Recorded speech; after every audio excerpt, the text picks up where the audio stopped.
भगवान श्री कृष्ण ने ये रथ कुरुक्षेत्र के मैदान में ले जाकर के खड़ा कर दिया। सामने कौन है? अपने ही बंधु बांधव मित्र भीष्म पितामह द्रोणाचार्य कृपाचार्य। जब अपने ही लोगों को सामने देखा तो अर्जुन के हाथ से गांडीव छूट गया, कंठ से आवाज निकलनी बंद हो गई, पैर लड़खड़ाने लग गए। प्रभु मैं युद्ध नहीं कर पाऊंगा। जो अभी थोड़ी देर पहले कह रहे थे कि प्रभु आपकी मर्जी है, जहां ले जाओ, हम भी तो ऐसे ही कहते हैं प्रभु मेरी गाड़ी को आप ही चलाओ। और जब थोड़े से दुख आते हैं तो हम तुरंत चीख पड़ते हैं कहां ले जा रहे हो। हम तो ऐसे स्वार्थी हैं कि जब दुख आता है तो ही उसे याद करते हैं, थोड़ा सा सुख आए कि भूल जाते हैं। एक व्यक्ति को नदी पार करनी है, हे हनुमान जी 51 रुपए का प्रसाद चढ़ाऊंगा, नदी पार कर जाऊं सही सलामत। नदी में घुस गया, नदी पार होने ही वाली है, देखा कि पानी तो घुटने से ऊपर ही नहीं था, इतना कम पानी था। मैंने तो घाटे का सौदा कर लिया, 51 रुपए यूं ही चले जाएंगे। बस ऐसा भाव आया कि एकदम सामने गड्ढा आया और ये गर्दन तक धंसा चला गया। फिर चीख करके कहता है मुझे क्या पता था बजरंगबली आप बगल में ही बैठे सुन रहे हो। 51 रुपए का नहीं, अब 101 रुपए का प्रसाद चढ़ाऊंगा, मुझे इस गड्ढे से निकालो प्रभु। माने जब दुख आया तो हमने स्मरण किया और सुख आया तो भूल गए। बुढ़ापे में याद किया और जवानी में उसे भूल गए, तब तो हम स्वार्थी कहलाएंगे। जब बागडोर दे दी उसके हाथ में तो फिर अंधेरा हो प्रकाश हो कष्ट हो मान हो अपमान हो जो भी हो वो सब उसको समर्पित करके चले गए। अर्जुन ने कहा कि प्रभु मैं युद्ध नहीं कर सकता, मैं किससे युद्ध करूं।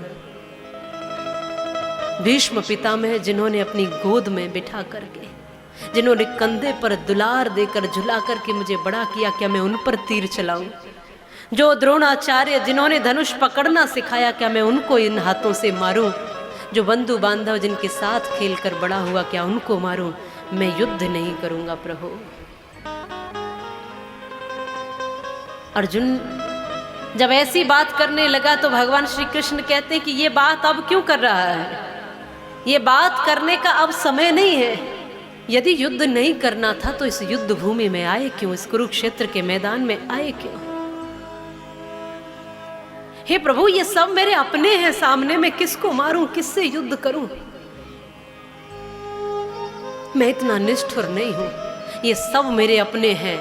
भगवान श्री कृष्ण कहते हैं अर्जुन मोह के पर्दे को हटा करके देख, इनमें से अपना तेरा कोई नहीं है।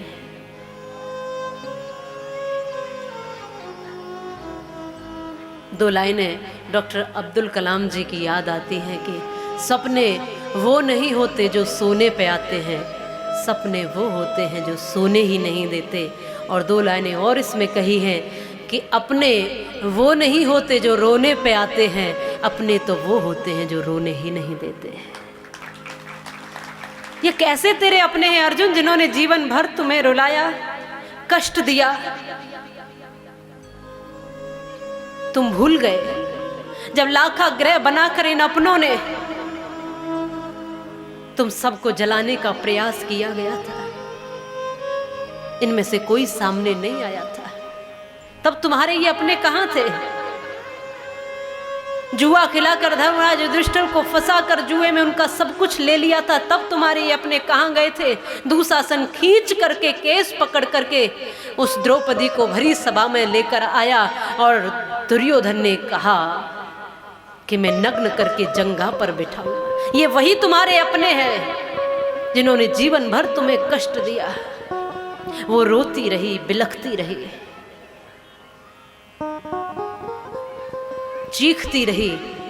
उस युद्ध में, उस सभा में भीष्म पितामह भी थे, उस सभा में द्रोणाचार्य भी थे, उस सभा में बड़े बड़े विद्वान बलि और तो और तुम सब भी थे। पर किसी की हिम्मत नहीं हुई। उस दिन भी तुम्हारी हिम्मत नहीं हुई सिर उठाने की, और आज भी तुम बाण उठाने की हिम्मत नहीं कर पा रहे हो। उस दिन भी अनर्थ हो जाता, अधर्म हो जाता, पाप हो जाता यदि मैं सही समय पर ना पहुंचता तो। और आज भी तुम कायरता दिखा रहे हो, आज भी कमजोर बन रहे हो। कहीं ऐसा तो नहीं कि तुम्हें इन सब महाबलियों को देख करके तुम्हें भय लग रहा हो, तुम डर गए हो कि मैं युद्ध में मारा न जाऊं। तो एक बात याद रखना, जो मरने का डर रखते हैं उनको जीने का कोई अधिकार नहीं है। भय तो मरने का सभी को होता। यह तो बतलाओ कौन यहाँ है जिसे प्राणों से प्यार नहीं है? कोई व्यक्ति, एक भी व्यक्ति ऐसा यहाँ है जिसको अपने प्राण अच्छे नहीं लगते, प्राण प्रिय नहीं है? वो हाथ खड़ा कर। सबको प्रिय है। एक छोटी चींटी को भी देखना हाथ लगा करके, वो भी भयभीत होकर दौड़ेगी प्राण बचाने के। सबको प्रिय है। यह तो बतलाओ कौन यहाँ है जिसे प्राणों से प्यार नहीं है, और सारे जग में मित्र शुरू से जुड़ा कहाँ संहार नहीं है। मृत्यु क्या है? वस्त्र बदलना, कुछ पल का विश्राम साथियों। जीवन एक अखंड पर्व है, साधारण त्योहार नहीं है। और जीना सबसे बड़ी कला है, लेकिन ये एक अटल सत्य है, मरने से डरने वाले को जीने का अधिकार नहीं है। कहते हैं ना, जो डर गया सो। अरे मर मर करके क्यों रोज मरते हो? रोज डर रहे हो, रोज मर रहे हो। एक दिन अगर जीवन जियो तो श्रेष्ठों की तरह, और मृत्यु भी हो तो ललाट उठा हुआ हो, चेहरे पर लालिमा हो। मृत्यु भी आपकी मृत्यु को मार कर चली जाए। जीवन आपका ऐसा हो कि लोग आपसे सीख लें, और मृत्यु आपकी ऐसी हो कि लोग मरने के लिए तैयार हो जाए। ऐसी आदर्श मृत्यु, ऐसे आदर्श जीवन। जीवन और मृत्यु हो तो ऐसा जो जीवन देकर सिखाकर कुछ चला जाए। छोटा हो बड़ा हो जीवन, इससे कोई अंतर नहीं पड़ता। कितना लंबा जीवन है कोई फर्क नहीं पड़ता, कितना छोटा जीवन में कोई विशेष बात नहीं है। छोटा जीवन हो या बड़ा जीवन हो, इस बात की विशेषता नहीं है। विशेषता है कि आप उस जीवन को जी कर कैसे गए हो, कितने श्रेष्ठता से जिया है आपने, कितना स्वाभिमान से जीवन जिया है, कितना लोगों के परोपकारमय होकर जीवन जिया है, कितना लोगों के आंसुओं को पोंछा है आपने, कितने गिरते हुओं को उठाया है आपने। क्योंकि किसी गिरते को उठाए तो कोई बात बने, और किसी रोते को हंसाए तो कोई बात बने। प्यार अपनों से तो हर कोई निभा लेता है, प्यार गैरों से निभाए तो कोई बात बने। हंस के खुशियों में तो हो जाती है दुनिया शामिल, पर काम दुख दर्द में आए तो कोई बात बने। और राम घनश्याम को रिझाना अच्छा है, पर उसके बंदों को रिझाए तो कोई बात बने। किसी के चेहरे पर कभी मुस्कुराहट लाकर देखना, कितना सुख मिलता है, आनंद मिलता। भूखे को कभी खिलाकर देखना, कितनी तृप्ति मिलती है। किसी गरीब की मदद करके देखना, कितनी तृप्ति मिलती है, बहुत तृप्ति मिलती है। किसी असहाय को थोड़ा सा सहारा देकर देखना, बहुत तृप्ति मिलती है। इसलिए जीवन हो तो एकदम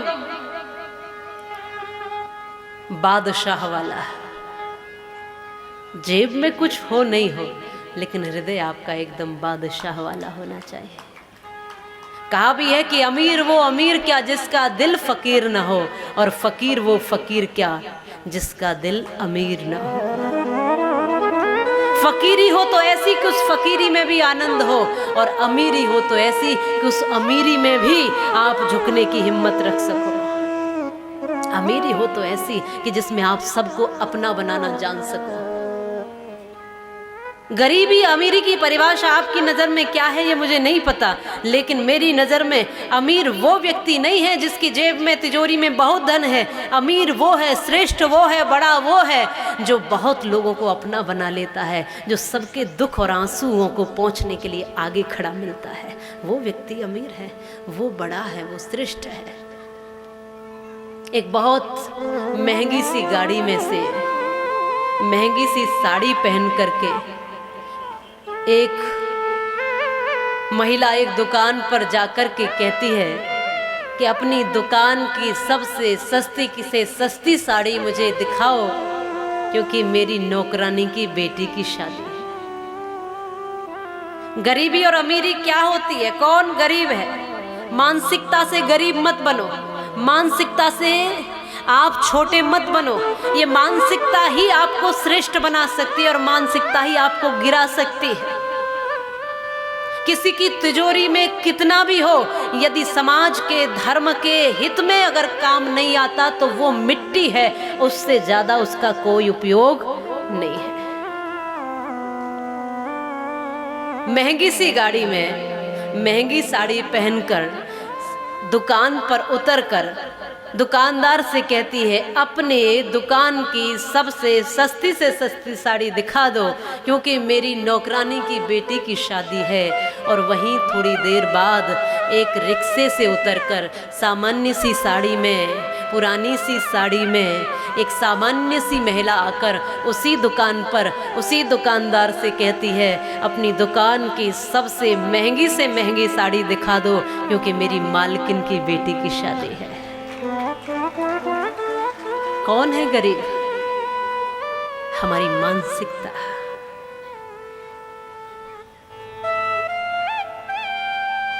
जो व्यक्ति सुखमय दाल रोटी चैन से खा रहा है और दूसरों को भी उसमें से खिलाने की हिम्मत रखता है, वो व्यक्ति दुनिया में बादशाही को प्राप्त कर लेता है, बड़ा श्रेष्ठ है। जो अपना निवाला खाकर और अपने निवाले में से भी थोड़ा सा किसी गरीब के लिए, भूखे के लिए निकालने की हिम्मत रख सकता है, वही व्यक्ति श्रेष्ठ और बड़ा कहलाता है। वही श्रेष्ठ जीवन है जो कुछ देकर जा रहा है। भगवान श्री कृष्ण कहते हैं अर्जुन, जीवन भागने का नाम नहीं है, जीवन मैदान छोड़ने का नाम नहीं है, जीवन कायरता का नाम नहीं है, जीवन डटे रहने का नाम है। यदि मुश्किल है तो कभी न कभी ये दिन बदलेंगे भी, यदि अंधेरा है तो कभी सूरज निकलेगा भी, यदि कष्ट है तो कभी न कभी सुख का सूरज आएगा और जीवन आनंदित हो जाएगा। जीवन में डटे रहना ही चाहिए। जब द्रौपदी भरी सभा में सबको पुकार रही थी, कोई नहीं था जो उसकी लाज बचा सके। सोचा था कि ये द्रोणाचार्य, ये भीष्म पितामह, जो पिताओं के भी पिता हैं, वो तो मेरी रक्षा कर ही लेंगे। उनकी तरफ देखा कि आप मेरी लाज बचाइए, तो उनकी नीचे गर्दन हो गई। बहुत गुमान था पांचों पतियों पर, पांच पति, ये तो मेरी रक्षा करेंगे, महाबली हैं, बड़े श्रेष्ठ है, ये मेरी रक्षा करेंगे, लेकिन उनकी भी नीचे गर्दन मिली। धृतराष्ट्र वो भी कुछ न कर सके। पूरी सभा मौन हो गई, पूरी सभा की दृष्टि नीचे हो गई, कोई धर्म के पक्ष में बोलने वाला न रहा। पांचों पतियों की गर्दन नीचे दिखी। आज द्रौपदी ने मन में सोचा,